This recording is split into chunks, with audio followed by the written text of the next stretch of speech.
Hello बेटा, welcome to my YouTube channel mathematics pencil. आज बेटा पंजाब स्कूल एजुकेशन बोर्ड की तरफ से जो 10th क्लास का फाइनल पेपर 2023 पेपर कोड है बेटा 04C, उसको सॉल्व करेंगे। तो पार्ट ए से शुरू करेंगे बेटा। पार्ट ए, फर्स्ट सम बेटा, probability of an event E plus probability of an event not E is 1। First का आंसर बेटा 1 आएगा, सी राइट आंसर है 1। सम नंबर 2, सेकंड सम बेटा, the circumference of circle equal, circumference of circle का फॉर्मूला है बेटा 2πr। तो r को उसने मल्टीप्लाई में रेडियस लिख दिया बेटा, रेडियस। तो आपका आंसर जस्ट आपने लिखना था 2πr, सी राइट आंसर है बेटा सेकंड सम का। सम नंबर थर्ड में बेटा गिवन है A B C and B D E are two equal and triangle such that D is the mid point of the B C. Ratio of the areas of triangle A B C and B D E is.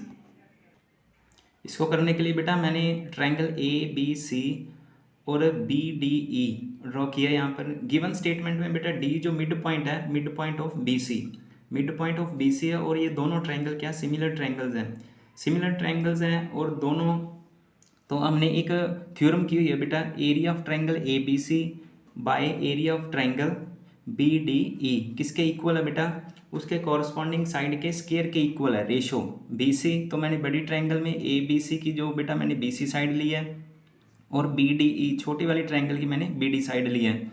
तो इस side square भी होगा, तो B C को मैंने change कर दिया बेटा, बी सी को मैंने लिख लिया 2 time into B D. B D से बी डी कैंसिल हो गया, 2 का स्केयर 4, 4/1, नीचे कैंसिल करके बेटा 1 बच गया। तो 2 का स्केयर 4, 4/1। तो इसका आंसर आएगा 4:1। 4/1 को हम क्या लिख सकते हैं, 4:1। थर्ड का आंसर बेटा सी राइट है, 4:1। Fourth, which of the following formula is not use to find the mean. अब नॉट आ गया, नॉट गिवन है बेटा, तो फर्स्ट फार्मूले से मीन फाइंड कर सकते हैं, सेकंड फार्मूले से। फर्स्ट जो है अपना डायरेक्ट मेथड है, सेकंड बेटा अज्यूम्ड मेथड है, और third step deviation method. A B C इन तीनों फार्मूले से हम अपना मीन फाइंड कर सकते हैं, बट जो डी है, डी से हम मीन फाइंड नहीं कर सकते, इसलिए फोर्थ का आंसर बेटा राइट है डी। सम नंबर 5 बेटा, the longest code of the circle is diameter. Fifth का आंसर है बेटा सी, सी राइट आंसर है। सबसे बड़ी जो कोड होती है बेटा उसको डायमीटर बोलते हैं, ठीक है। Sum number 6, the formula of curved surface area of cylinder. Curved surface area C S A of cylinder, C S A सीधा डायरेक्ट उसने फॉर्मूला ही पूछ लिया बेटा। तो इसका राइट आंसर है C 2πr/h, C is right answer, C. Sum number 7, which of the following rational number will have non terminating decimal. Non terminating में बेटा क्या होता है, डिनोमिनेटर के हम फैक्टर फाइंड करते हैं। अगर फैक्टर 2, 5 और 2 और 5 दोनों का मिक्स आए तो वो टर्मिनेटिंग है। अदर देन कोई और नंबर आ गया, लाइक देखो इसके नीचे 5 है, टर्मिनेटिंग है, 2 है, टर्मिनेटिंग है। 8 के फैक्टर बनाएंगे बेटा, ये भी 2 इंटू 2 इंटू 2 आएंगे, टर्मिनेटिंग है। बट 21 के जो फैक्टर बनाएंगे, 21 के फैक्टर बेटा 3 इंटू 7, 3 7 21। तो ये क्या आ गए, डिफरेंट आ गए, है ना। अदर देन 2 और 5 को छोड़ के अदर देन कोई और नंबर आ गया तो उसको हम क्या बोलते हैं, नॉन टर्मिनेटिंग डेसिमल। 7th का सम बेटा सी, सी राइट आंसर है।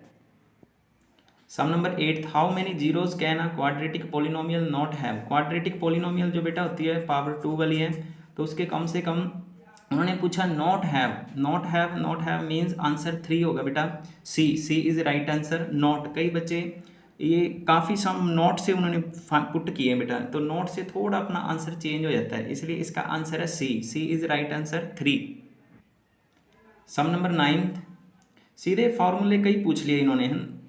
If alpha and beta are zeros of the quadratic polynomial a x square plus b x plus c, then alpha plus beta. तो सम ऑफ रूट हम क्या लिखते हैं बेटा, sum of roots equal to minus b upon a. तो minus b upon a is right answer, minus b upon A. Sum number 10, if 3x plus 2y equal 5 and 3x minus 2y equal to 1, then what is the value of y। दोनों equation को solve करेंगे बेटा। Third chapter में क्या करते हैं, तो इसको डायरेक्ट सॉल्व करने के लिए कई बच्चों ने x की वैल्यू फाइंड की होगी, इसमें x नहीं, उसने पूछा ही ओनली y है, y फाइंड करने के लिए उन्होंने कहा है।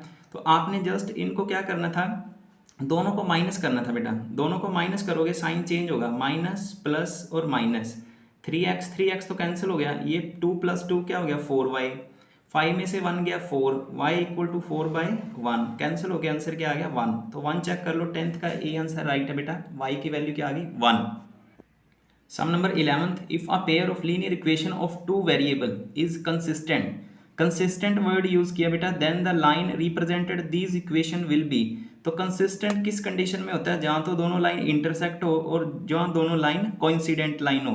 पैरेलल लाइन ए रॉन्ग आंसर है, be always intersect, be wrong answer है बेटा, ऑलवेज कोइंसिडेंट लाइन, सी रॉन्ग आंसर है।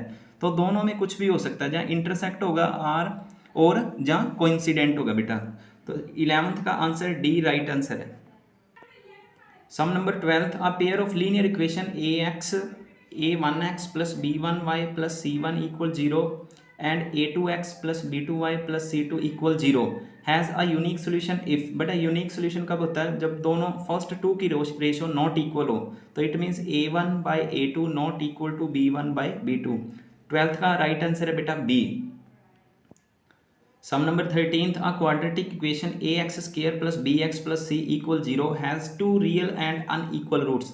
तो d की बेटा तीन कंडीशन होती है, d = 0, d = 0 होगा, equal and real, d > 0, different भी बोल सकते हैं, अनइक्वल एंड रियल, और d नेगेटिव है, d <0, नो रियल रूट्स। तो अब उन्होंने बोला real and unequal, real and unequal में बेटा d > 0, तो d > 0 बेटा ए योर राइट आंसर।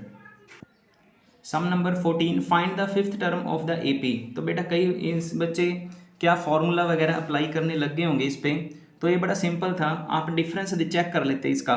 अगर डिफरेंस चेक करोगे 8 में से 5 प्लस करोगे 13, 13 + 5 18, 18 + 5 23, 23 में +5 करना था बेटा, जस्ट 23 + 5 28। तो ये राइट आंसर बी। कई बच्चे फॉर्मूला अप्लाई करने लग गए होंगे, है ना, T5a + 4d। तो कई कॉमन सेंस वाले सम है, तो जस्ट आपने 5 प्लस करके देख लेना था, क्योंकि कॉमन डिफरेंस यहाँ पर 5 आ गया बेटा। 15th बेटा, the distance of any point P 3,4 from origin. Origin से बेटा, ओरिजन क्या होता है अपना 0 0, एक पॉइंट गिवन है 3 और 4, 3 और 4, और ओरिजन से उन्होंने डिस्टेंस पूछा बेटा। तो फॉर्मूला क्या होता है अपना 0 - 3² प्लस 0 - 4²। तो जस्ट आपने करना क्या था 3², 0 - 3 3 होगा, 3 का स्क्वायर 9, 4 का स्क्वायर 16, 16 + 9 25। तो आंसर क्या आ गया 5। 15 का राइट आंसर है बेटा 5। सम नंबर 16 बेटा, sec² θ - 1 = sec²। तो अपना फॉर्मूला क्या होता है बेटा, sec² θ - tan² θ = 1। तो उन्होंने जस्ट हमसे आइडेंटिटी पूछ लिया, 1 को इधर ट्रांसपोज करेंगे, tan² को राइट हैंड ट्रांसपोज करेंगे, तो आंसर आना था tan² θ। 16 का राइट आंसर है बेटा सी tan² θ। बेटा पार्ट ए का सेकंड सम शुरू हो गया, ट्रू और फॉल्स हमने चेक करने हैं। सेकंड का फर्स्ट सम है, if tan a = cotangent b, tan a + b 90, true और फॉल्स आपने बताना। तो हमने फॉर्मूला किया हुआ है, फॉर्मूला स्टेटमेंट है tan a = कोटेंजेंट b। तो tan a को हम क्या लिखते हैं, टेंजेंट a को बेटा कोटेंजेंट 90 - a = कोटेंजेंट b। तो कोटेंजेंट कब इक्वल होंगे, जब इनके दोनों एंगल इक्वल करेंगे बेटा। तो 90 = b + a को ट्रांसपोज कर दिया, तो a + b अपना क्या आ गया 90 गिवन है, देन a + b = 90। तो फर्स्ट ट्रू फॉल्स का आंसर आएगा बेटा ट्रू। सेकंड आ गया बेटा, the quadratic formula of the quadratic equation = b² - 4ac। Second का आंसर बेटा फॉल्स होगा, क्योंकि क्वाड्रेटिक फॉर्मूला अपना होता है -b + b² √4ac/2a। इस फुल को हम क्वाड्रेटिक फॉर्मूला बोलते हैं। और जो अंडर रूट के अंदर वैल्यू है जो मैंने लिखी है b² - 4ac, इसको हम डिस्क्रिमिनेंट बोलते हैं बेटा। तो उन्होंने जस्ट इसको ही लिख दिया कि ये डिस्क्रिमिनेंट वाला क्या क्वाड्रेटिक फॉर्मूला है, तो इसका आंसर आएगा बेटा रॉन्ग। फॉर्मूला फुल अपना ये है, तो सेकंड ट्रू फॉल्स का आंसर आना था बेटा फॉल्स। थर्ड ट्रू फॉल्स है बेटा, a cubical block of side 7 cm is surmounted by a hemisphere. The greatest diameter of the hemisphere can have is 7 centimetre. तो बेटा मैंने यहाँ पर एक क्यूब, रफली क्यूब बनाया, इसके ऊपर हमने हेमिस्फीयर रखा बेटा।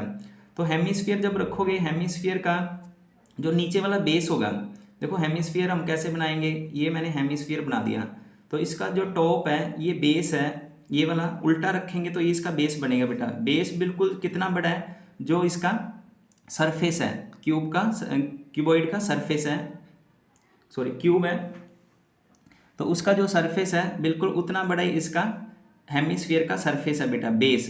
तो इसका डायामीटर, इसकी लेंथ हमें गिवन है कितनी, 7 सेंटीमीटर, तो इसका डायामीटर भी क्या होगा, 7 सेंटीमीटर। तो उन्होंने भी यही लिखा था, greatest diameter of the hemisphere can have is 7 centimetre. तो थर्ड का आंसर बेटा ट्रू है, आंसर आएगा true. Fourth, mode of is not a measure of central tendency. Note लगा दिया बेटा। Mode, mean, median, mode, mean, median and mode, ये जो तीनों हैं वो बेटा सेंट्रल टेंडेंसी में यूज करते हैं, मेजर ऑफ सेंट्रल टेंडेंसी में हम इसको काउंट करते हैं, बट उन्होंने लिख दिया नॉट, इसलिए इसका आंसर आएगा बेटा फॉल्स। मोड इज अगर लिखा होता mode is a measure of central tendency, फिर अपना ट्रू आना था आंसर, तो उन्होंने लिख दिया नॉट, इसलिए अपना आंसर आ गया बेटा फॉल्स।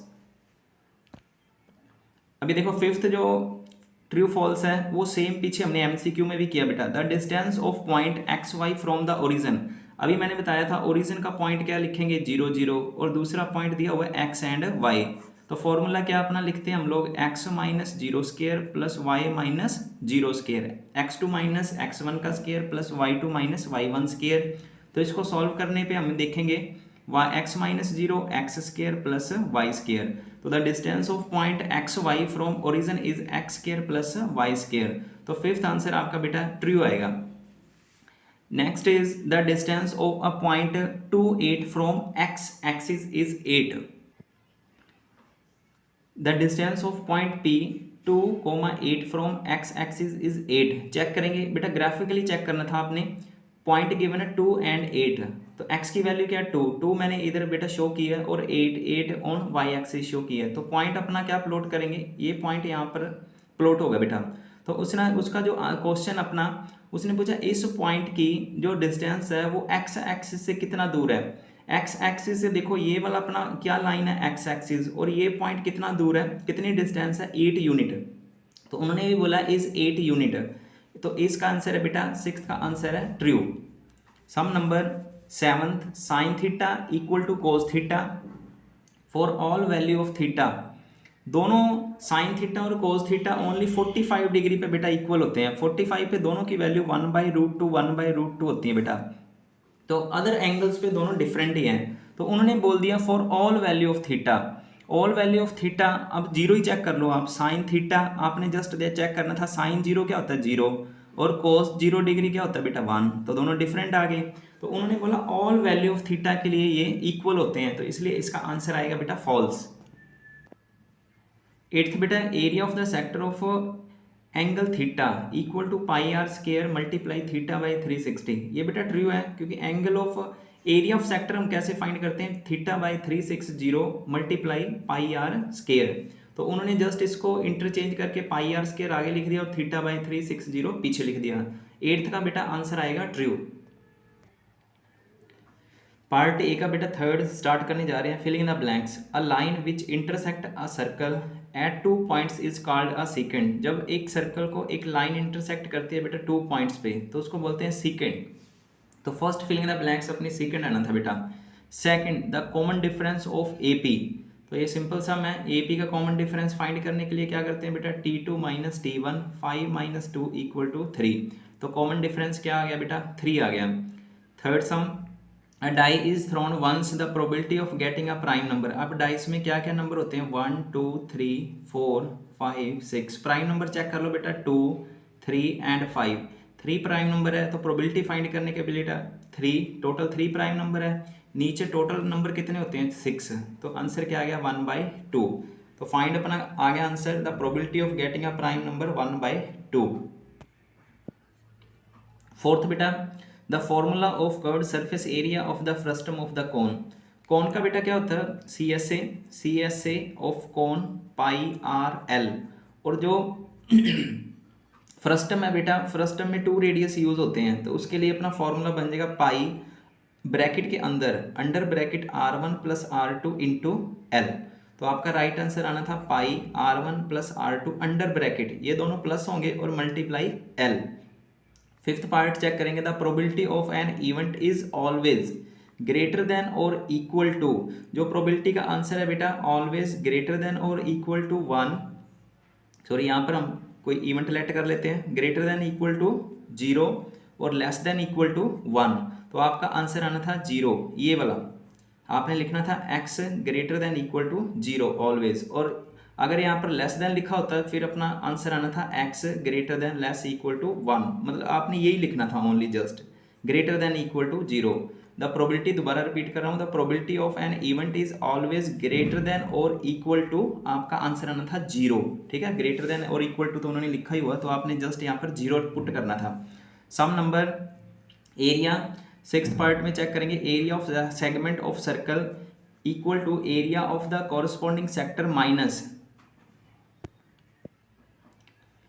माइनस, तो आप चेक करो, सर्कल बनाओ पहले, तो एरिया ऑफ, उन्होंने पूछा area of segment of circle corresponding to equal to area of the corresponding sector, area of corresponding sector, तो हम ये करते हैं बेटा, सेक्टर के कॉरस्पॉन्डिंग, ये सेक्टर बन गया, ठीक है, ये हमने सेगमेंट का एरिया फाइंड करना था, तो इसमें हम क्या माइनस करते हैं, पहले सेक्टर का एरिया फाइंड करके माइनस क्या करते हैं, हम सपोज कर लेते हैं ट्रायंगल का नेम AOB, तो आपने लिखना था minus area of triangle AOB, just ये भी लिख सकते थे एरिया ऑफ ट्रायंगल,